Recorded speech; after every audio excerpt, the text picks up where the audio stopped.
ವೈಕುಂಠ ಏಕಾದಶಿ ದುನಿಯಾ ವಿಶೇಷ ಕಾರ್ಯಕ್ರಮಕ್ಕೆ ಮತ್ತೊಮ್ಮೆ ಸ್ವಾಗತ. ನಾವು ಚರ್ಚೆ ಮಾಡ್ತಾ ಇದ್ವಿ ವೈಕುಂಠ ಏಕಾದಶಿಯ ಹಿನ್ನೆಲೆಯಲ್ಲಿ ಬೆಂಗಳೂರಿನಲ್ಲಿ ಪ್ರಮುಖವಾಗಿ ಹಾಗೂ ರಾಜ್ಯದ ಇತರೆಡೆಗಳಲ್ಲಿ ತಿಮ್ಮಪ್ಪನ ಪ್ರಸಾದ ಲಡ್ಡುವನ್ನು ವಿತರಿಸ್ತಕ್ಕಂಥ ಕಾರ್ಯವನ್ನು ಕೈಗೆತ್ತಿಕೊಂಡಿರ್ತಕ್ಕಂಥ ಮಾಜಿ ಸಚಿವ ಕೃಷ್ಣೇಶ್ ಶೆಟ್ಟಿ ಅವರು ಇದಕ್ಕೆ ಹೇಗೆ ತಯಾರಿಗಳು ನಡೀತಿದ್ರ ಬಗ್ಗೆ ಎಲ್ಲ ಚರ್ಚೆ ಮಾಡ್ತಾ ಇದ್ವಿ. ಈಗ ಮತ್ತೊಬ್ಬರು ಅತಿಥಿಗಳು ನಮ್ಮ ಜೊತೆ ನಮ್ಮನ್ನು ಸೇರ್ಕೊಂಡಿದ್ದಾರೆ, ನಮ್ಮ ಸ್ಟುಡಿಯೋದಲ್ಲಿದ್ದಾರೆ. ಅವರು ಮಾಜಿ ಶಾಸಕರು PS ಪ್ರಕಾಶ್ ಅವರು. ಪ್ರಕಾಶ್ ಅವರ ತಮಗೆ ಕಾರ್ಯಕ್ರಮಕ್ಕೆ ಸ್ವಾಗತ. ಈ ತಿಮ್ಮಪ್ಪನ ಪ್ರಸಾದ ಲಡ್ಡು ವಿತರಣೆಯಲ್ಲಿ ತಮ್ಮ ಪಾತ್ರ ಏನು ಸರ್? ನಾವು ಕಳೆದ 4 ವರ್ಷಗಳಿಂದ ಶ್ರೀಮಾನ್ SN ಕೃಷ್ಣೇಶ್ ಶೆಟ್ಟರು ಮಂತ್ರಿಗಳಾಗಿದ್ದಾಗಿಂದನೂ ಅವ್ರ ಜೊತೆಲಿ ಇವತ್ತವರೆಗೂ ಸಹಕಾರ ಮಾಡಿಕೊಂಡು ಬೆಂಗಳೂರು ನಗರದಲ್ಲಿ ಎಷ್ಟು ವೆಂಕಟೇಶ್ವರಗಳ ದೇವಸ್ಥಾನಗಳಿದೆ, ಎಲ್ಲ ದೇವಸ್ಥಾನಗಳು ಕೂಡ ಲಡ್ಡು ವಿತರಣೆ ಮಾಡೋಕ್ಕೆ ಎಲ್ಲ ಕಾರ್ಯಕರ್ತರನ್ನ ಸಂಘಟನೆ ಮಾಡಿ ಯಾವ ದೇವಸ್ಥಾನಕ್ಕೆ ಎಷ್ಟೆಷ್ಟು ಲಡ್ಡು ವಿತರಣೆ ಮಾಡಬೇಕು, ಆ ಏರಿಯಾದಲ್ಲಿ ಎಷ್ಟು ಜನ ಸಂಖ್ಯೆಯಲ್ಲಿ 4 ವರ್ಷದಿಂದ ಸೇರೋದು, ಅದಕ್ಕಿಂತ 2 ಪಟ್ಟು ಹೆಚ್ಚಿಗೆ ಸೇರ್ತಾ ಇದ್ದಾರೆ. ಆದ್ದರಿಂದ ಅದಕ್ಕೆ ಎಷ್ಟು ಸರಿಸಮಾನವಾಗಿ ಬೆಳಗ್ಗೆ 5 ಗಂಟೆಯಿಂದ ರಾತ್ರಿ 11-12 ಗಂಟೆವರೆಗೂ ಕೂಡ ಲಡ್ಡು ವಿತರಣೆ ಅವ್ರಿಗೆ ಆಗಬೇಕು ಅಂತೇಳಿ ಶ್ರೀಮಾನ್ ಕೃಷ್ಣೇಶ್ ಶೆಟ್ಟಿ ಅವರು ಹೇಳಿದ್ದಾರೆ. ಯಾವುದೇ ಕಾರಣಕ್ಕೂ ಕೂಡ ಪ್ರಸಾದಗಳನ್ನು ಲಡ್ಡುವನ್ನು ನಿಲ್ಲಿಸಬಾರ್ದು, ಬರೋ ಎಲ್ಲ ಭಕ್ತಾದಿಗಳಿಗೂ ಸೇರಬೇಕು. ಯಾಕಂದ್ರೆ ಅವರು ತಿರುಪ್ತಿಗೆ ಹೋಗೋಕ್ಕಾಗಲ್ಲ, ಕೆಲವರು ಹೋದರೂ ಕೂಡ ದೇವ್ರ ದರ್ಶನ ಪಡೆಯೋಕ್ಕೆ ಬಹಳ ಕಷ್ಟ ಸಾಧ್ಯ. ಆದ್ರಿಂದ ಬೆಂಗಳೂರು ನಗರದಲ್ಲೇ ಬಡವರು ಮಧ್ಯಮ ವರ್ಗದವರು ಹೆಚ್ಚಿಗೆ ವಾಸವಾಗಿದ್ದಾರೆ. ಅವರೆಲ್ಲರೂ ಕೂಡ ತಿರುಪತಿ ತಿಮ್ಮಪ್ಪನ ದರ್ಶನ ಆಗಬೇಕು. ಈಗ ಉದಾಹರಣೆಗೆ ಮೊದಲು ಕೋಟೆ ವೆಂಕಟೇಶ್ವರ ಸ್ವಾಮಿ ದೇವಸ್ಥಾನ ಒಂದೇ ಇದ್ದಿದ್ದು, ಅಲ್ಲಿ ಮಾತ್ರ ವೈಕುಂಠ ದ್ವಾರವನ್ನು ತೆಗಿತಾ ಇದ್ರು. ಈಗ ಸಾಮಾನ್ಯವಾಗಿ ಬೆಂಗಳೂರು ನಗರದಲ್ಲಿ ಎಲ್ಲ ದೇವಸ್ಥಾನಗಳು, ವೆಂಕಟೇಶ್ವರ ದೇವಸ್ಥಾನಗಳು ಕೂಡ ಬಾಗಿಲನ್ನು ತೆಗಿತಾರೆ, ವೈಕುಂಠ ಏಕಾದಶಿ ಅಂತ ಮಾಡ್ತಾರೆ. ಅದರಿಂದ ಕಳೆದ ಸಾರಿ ಮೊದಲನೇ ಸಾರಿ ಕೃಷ್ಣ ಶೆಟ್ಟಿ ಅವರು ಮಾಡಿದಾಗ 2.5 ಲಕ್ಷ ಲಾಡುಗಳು ವಿತರಣೆ ಮಾಡಿದ್ರು. ಈ ಸಾರಿ 3.5 ಲಕ್ಷ ಮೀರಿ ಲಾಡುಗಳನ್ನು ವಿತರಣೆ ಮಾಡ್ತಾ ಇದ್ದಾರೆ. ಅದನ್ನ ಎಲ್ಲ ವೆಂಕಟೇಶ್ವರ ದೇವಸ್ಥಾನಗಳು ಕೂಡ ನಾವು ಮೊನ್ನೆಯಿಂದನೇ ಎಲ್ಲ ದೇವಸ್ಥಾನಗಳು ಕೂಡ ತಲುಪಿದೆಯೋ ಇಲ್ಲ ಅಂತೇಳಿ ಎಲ್ಲ ಒಂದು ರೌಂಡ್ ಕೂಡ ನೋಡ್ಕೊಂಬಂದು ಎಲ್ಲ ದೇವಸ್ಥಾನಗಳು ತಲುಪಿದೆ. ನಾಳೆಯಿಂದ ಬೆಳಗ್ಗೆ 5 ಗಂಟೆಗೆ ಎಲ್ಲರೂ ಕೂಡ ಶ್ರೀಮಾನ್ ಕೃಷ್ಣ ಶೆಟ್ಟಿ ಅವರು, ಸಣ್ಣ ಅವರು ಏನು ನಾವೆಲ್ಲ ಸೇರಿ ಲಾಡುಗಳು ತಯಾರು ಮಾಡಿದ್ವಿ. ಕಳೆದ 10 ದಿವಸದಿಂದ 100-150 ಜನ ಎಲ್ಲ ಅಡುಗೆ ಭಟ್ರನ್ನ ಇಟ್ಕೊಂಡು ಭಾಳ ಪರಿಶುದ್ಧವಾಗಿ ಭಾಳ ವ್ಯವಸ್ಥಿತವಾಗಿ ಅದನ್ನು ತಯಾರು ಮಾಡಿ ಪ್ಯಾಕ್ ಮಾಡಿ ಅದನ್ನು ಪೂಜೆ ಮಾಡಿಸಿ ಎಲ್ಲ ದೇವಸ್ಥಾನಕ್ಕೂ ಈಗ ತಲುಪೋ ಕೆಲಸ ಇವಾಗ ಸಂಜೆ ಒಳಗಾಗಿ ಎಲ್ಲ ಮುಗಿಯುತ್ತೆ. ಅದು ಬೆಳಗ್ಗೆ ವಿತರಣೆ ಮಾಡೋಂಥ ಕೆಲಸ ಸಮರ್ಪಕವಾಗಿ ನಾವು ಮಾಡ್ತಾ ಇದ್ದೀವಿ. ಓಕೆ, ಕೃಷ್ಣೇಶ್ ಶೆಟ್ಟಿ ಅವರು, ಈಗ ಇದು ಈ ಲಡ್ಡು ವಿತರಣೆ ಅಂತಕ್ಕಂಥದ್ದು ಕೇವಲ ಬೆಂಗಳೂರಿಗೆ ಮಾತ್ರ ಸೀಮಿತನಾ ಅಥವಾ ಬೇರೆ ಎಲ್ಲೆಲ್ಲಿ ಕಳಿಸಿದ್ದೀರಾ ನೀವು? ಹೇಗೆ? ಮೈಸೂರು, ತುಮಕೂರು, ಚನ್ನಪಟ್ಟಣ, ರಾಮನಗರ, ಮಾಗಡಿ, ಕೋಲಾರ, ಮುಳುಬಾಗಿಲು, ಶ್ರೀನಿವಾಸಪುರ ಮತ್ತು ಬೇರೆ ಬೇರೆ ಸಾಕಷ್ಟು ದೇವಸ್ಥಾನಗಳು, ಮತ್ತು ಬೆಂಗಳೂರಲ್ಲಿ ಮೇಜರ್. ಬೇರೆ ರಾಜ್ಯಗಳಿಗೂ ಪ್ರಸಾದ ಹೋಗ್ತಾ ಇದೆ ಅಂತ ಅದು ಕೆಲವರು ತೊಗೊಂಡು ಹೋಗ್ತಾರೆ. ಹೊಸೂರು, ಡಕ್ನಿಕೋಟೆ ಆ ಕಡೆ ಎಲ್ಲ ತೊಗೊಂಡು ಹೋಗ್ತಾರೆ. ನನ್ನ ಕ್ಷೇತ್ರ ಪಕ್ಕದಲ್ಲಿ ಬರುತ್ತೆ, ಹೊಸೂರು ಬರುತ್ತೆ. ಅದರಿಂದ ಸಹಜವಾಗಿ ಅವ್ರು ಬಂದು ಕೇಳಿದಾಗ ಇಲ್ಲ ಅನಿಸ್ಲಿಕ್ಕೆ ಮನಸ್ಸು ಬರೋದಿಲ್ಲ. ಜನಗಳಿಗೆ ಒಂದು ಕುತೂಹಲ ಇರುತ್ತೆ. ಅದಕ್ಕೋಸ್ಕರ ನಾನು ಮತ್ತೆ 5 ವರ್ಷಗಳ ಹಿಂದಕ್ಕೆ ಹೋಗ್ತಾ ಇದ್ದೇನೆ. ಕೃಷ್ಣ ಶೆಟ್ಟಿ ಅವರು, ಈಗ ನಿಮಗೆ ಪ್ರೇರಣೆ ಅಂದರೆ ಏನು ಪ್ರೇರೇಪಣೆ ಆಗಿತ್ತು ನಿಮಗೆ ಈ ರೀತಿ ಆಗ? ನಾನು ಈಗಾಗಲೇ ಹೇಳಿದೆ, ನಮ್ಮ ಕುಟುಂಬದ ಮನೆ ದೇವರು ತಿಮ್ಮಪ್ಪ. ಮೊದಲಿಂದಲೂ ಕೂಡ ಈ ಭಗವಂತನ ಸೇವೆ ಮಾಡ್ಕೊಂಡು ಬರ್ತಾ ಇದ್ವಿ, ತಿಮ್ಮಪ್ಪನ ಸೇವೆ ಮಾಡ್ತಾ ಇದ್ವಿ.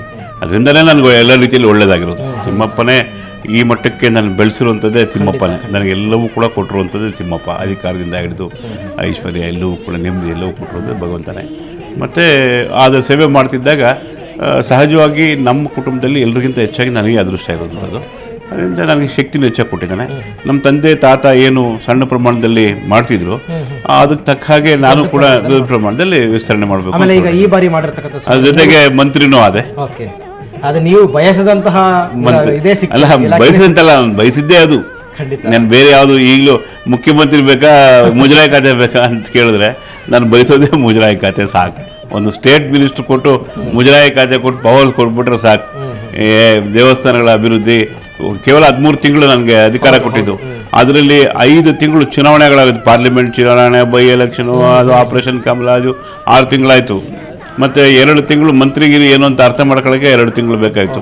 ಸಿಕ್ಕಂಥ 4-5 ತಿಂಗಳಲ್ಲಿ ದಾಖಲೆ ಪ್ರಮಾಣದಲ್ಲಿ ಕೆಲಸ ಮಾಡಿದ್ದೀನಿ ನಾನು.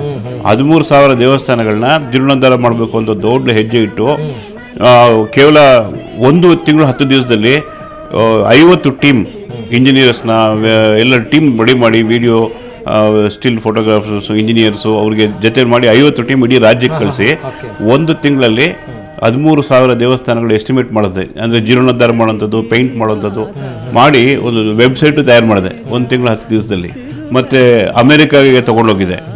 ಅಮೇರಿಕಾಗೆ ಇದಕ್ಕೆ ತೊಗೊಂಡೋಗಿ ಕನ್ನಡ ಕೂಟಕ್ಕೆ ತಿರುಪತಿಯಿಂದಲೇ ನೇರವಾಗಿ 5,000 ಲಾಡು ದೊಡ್ಡ ಲಾಡು, ಬಿಗ್ ಲಾಡು ಬರುತ್ತೆ, ಕಲ್ಯಾಣೋತ್ಸವ ಲಾಡು ಅಂತ, ಅದನ್ನು ಅಲ್ಲೇ ಪ್ಯಾಕ್ ಮಾಡಿಸಿ MTRನವರು ನಮ್ಗೆ ಸಹಕಾರ ಕೊಟ್ಟರು ಆ ಪ್ಯಾಕಿಂಗ್ ಎಲ್ಲ ಮಾಡೋಕ್ಕೆ, ಇಲ್ಲಿಂದ ಲಿಫ್ಟ್ ಮಾಡಲಿಕ್ಕೆ ಎಲ್ಲ US ಗೆ. ಮತ್ತು 3,000 ಇದು ಮಾಡೋ ಫೋಟೋಸ್, 3,000 ತಿಮ್ಮಪ್ಪನ ಫೋಟೋಸು ಮತ್ತು 5,000 ಲಡ್ಡು ಅಮೆರಿಕಾಗೂ ತೊಗೊಂಡೋಗಿ ನಮ್ಮ ಕರ್ನಾಟಕದ ಪರವಾಗಿ ನಮ್ಮ ಕನ್ನಡಿಗರಿಗೆ ಹಂಚುವಂಥ ಕೆಲಸ ನಾನು ಮಾಡಿದ್ದೀನಿ. ಈಗಾಗಲೇ ಅವ್ರು ಹೇಳಿದ ಪ್ರಕಾರ ಸುಮಾರು 3-3.5 ಲಕ್ಷ ಲಡ್ಡುಗಳಾಗುತ್ತೆ. ಈ ಖರ್ಚು ವೆಚ್ಚ ಇದ್ರ ಬಗ್ಗೆ ಏನು ಹೇಳ್ತೀರಾ? ಖರ್ಚು ವೆಚ್ಚ ಇನ್ನೂ ನಾನು ಲೆಕ್ಕ ಹಾಕಿಲ್ಲ. ನಮ್ಮ ಕುಟುಂಬದಿಂದ ಮೇಜರು ಕಾಂಟ್ರಿಬ್ಯೂಷನ್ ಆಗಿದೆ. ಈ ಬಾರಿ ನಮ್ಮ ಸರ್ವಣ ಅವರು ಮತ್ತು ಪ್ರಕಾಶ್ ಅವರು ಕೂಡ ಆರ್ಥಿಕವಾಗಿ ಸಹಕಾರ ಮಾಡಿದ್ದಕ್ಕೆ 2.5 3.5 ಲಕ್ಷವರೆಗೂ ಬೆಳೀಲಿಕ್ಕೆ ಸಾಧ್ಯ ಆಯಿತು.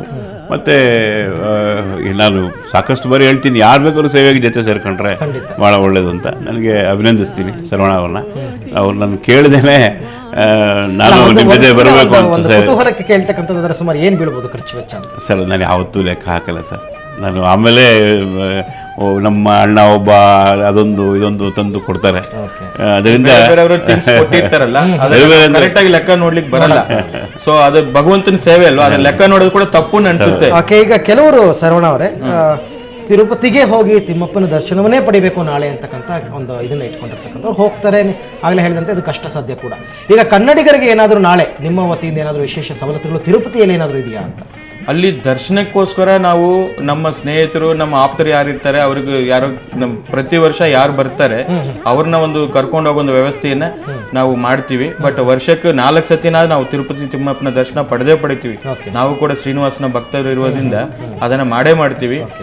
ಈ ಸತಿ ನಮ್ಮ ಕೃಷ್ಣ ಶೆಟ್ರು, ನಾವು, ನಮ್ಮ ಪ್ರಕಾಶ್ ಅವರು, ನಾವೆಲ್ಲ ಆಪ್ತರೆಲ್ಲ ಎಲ್ಲ ಒಂದು 50 ಜನ ಈಗ ಆಲ್ರೆಡಿ ಇನ್ನೊಂದು ಸ್ವಲ್ಪ ಹೊತ್ತಲ್ಲಿ ಹೊರಡ್ತಾ ಇದೀವಿ.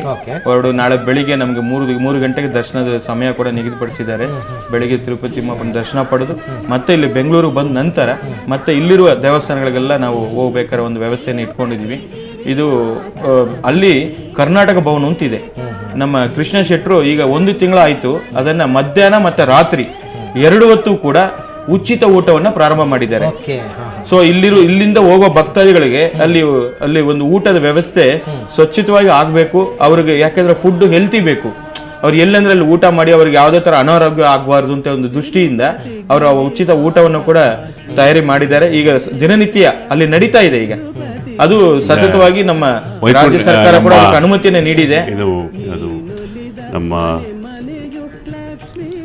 ವಿಜಯದಶಮಿ ದಿವಸ ಅಕ್ಟೋಬರ್ 5ನೇ ತಾರೀಕು ಪ್ರಾರಂಭ ಮಾಡ್ತೀವಿ. ಬೆಳಗ್ಗೆ ಬ್ರೇಕ್ಫಾಸ್ಟು ಮತ್ತು ಮಧ್ಯಾಹ್ನ ಊಟ, ರಾತ್ರಿ ಊಟ, 3 ಸಮಯ. ಈಗ ಸುಮಾರು 2,000 ಜನ ಕನ್ನಡಿಗರಿಗೆ ಪ್ರತಿನಿತ್ಯ ಊಟ ಸಿಗ್ತಾ ಇದೆ. ಮುಜರಾಯಿ ಇಲಾಖೆಯಿಂದ ಇನ್ನು ಪೂರ್ತಿ ನನಗೆ ಸಾಕಷ್ಟು ಕನ್ನಡಿಗರಿಗೆ ಪ್ರಚಾರ ಆಗಿದೆಯಾ ವಿಚಾರ? ಆಗಿದೆ. ಸ್ವೀಕಾರ ಮಾಡಿ ಬಿಸಿ ಊಟ ಎಷ್ಟು ಚೆನ್ನಾಗಿದೆ ಅಂತೇಳಿ. ಒಂದು ನಿಮಿಷ, ಕನ್ನಡಿಗರಿಗೆ ಮೀಡಿಯಾನಲ್ಲಿ 4-5 ಸರಿ ಹೇಳಿದೆ, ಅದು ಸರಿಯಾಗಿ ತಲುಪಲಿಲ್ಲ. ಆದರೆ ಕರ್ನಾಟಕ ಭವನಕ್ಕೆ ಹೋಗೋರೇ ಕನ್ನಡಿಗರಲ್ವಾ ಹೆಚ್ಚಾಗಿ, ಅಲ್ಲಿ ಸಹಜವಾಗಿ ಹಾಗೇ ಪ್ರಚಾರ ಆಗಿ ಬರ್ತಿದ್ದಾರೆ. ಈಗ ಆಚೆಯಿಂದನೂ ಜನ, ಕರ್ನಾಟಕ ಭವನದಲ್ಲಿ ವಾಸ ಮಾಡೋರು ಅಷ್ಟೇ ಜನ ಕನ್ನಡಿಗರು ಆಚೆಯಿಂದನೂ ಬಂದು ಆ ಸಮಯಕ್ಕೆ ಬಂದು ತಿಂಡಿ ತಿಂತಾರೆ. ಈ ಮುಜರಾಯಿ ಇಲಾಖೆಯಲ್ಲಿ ಇನ್ನೂ ಸ್ವಲ್ಪ ಅಕಾಮಿಡೇಷನ್ ಕೊಟ್ಟಿಲ್ಲ ಸರಿಯಾಗಿ, ಇನ್ನು ಪೂರ್ತಿ ಸಹಕಾರ ಸಿಕ್ಕಿಲ್ಲ. ಸಿಕ್ಕಿದ್ರೆ ಬೆಳಗ್ಗೆ 6 ಗಂಟೆಯಿಂದ ರಾತ್ರಿ 12:30 ತನಕ ನಾನ್ ಸ್ಟಾಪ್. ಈಗ ಬೆಳಗ್ಗೆ 8 ಗಂಟೆಗೆ 9 ಗಂಟೆಗೆ ನಿಲ್ಲಿಸ್ತೀವಿ, 12ರಿಂದ 2:30 ತನಕ ಮಾಡ್ತೀವಿ, ಮತ್ತು ರಾತ್ರಿ 8 ಗಂಟೆಯಿಂದ 10 ಗಂಟೆವರೆಗೂ ಮಾಡ್ತಾ ಇದ್ದೀವಿ. ನಮ್ಮ ಕುಟುಂಬದಿಂದ ನಡೆಸ್ತಿದ್ದೀವಿ. ಯಾರ ಥರ ಡೊನೇಷನ್ ಬಹಳ ಶ್ಲಾಘನೀಯ ಕೆಲಸವನ್ನ ಮಾಡ್ತಾ ಇರತಕ್ಕಂಥದ್ದು, ಭಕ್ತಾದಿಗಳಿಗೆ ಅನುಕೂಲ ಆಗಲಿ ಅಂತ. ಇದ್ರ ಬಗ್ಗೆ ಚರ್ಚೆಯನ್ನು ಮತ್ತೆ ಮುಂದುವರಿಸ್ತೀನಿ. ಅದಕ್ಕೂ ಮುನ್ನ ಮತ್ತೊಂದು ಬ್ರೇಕ್.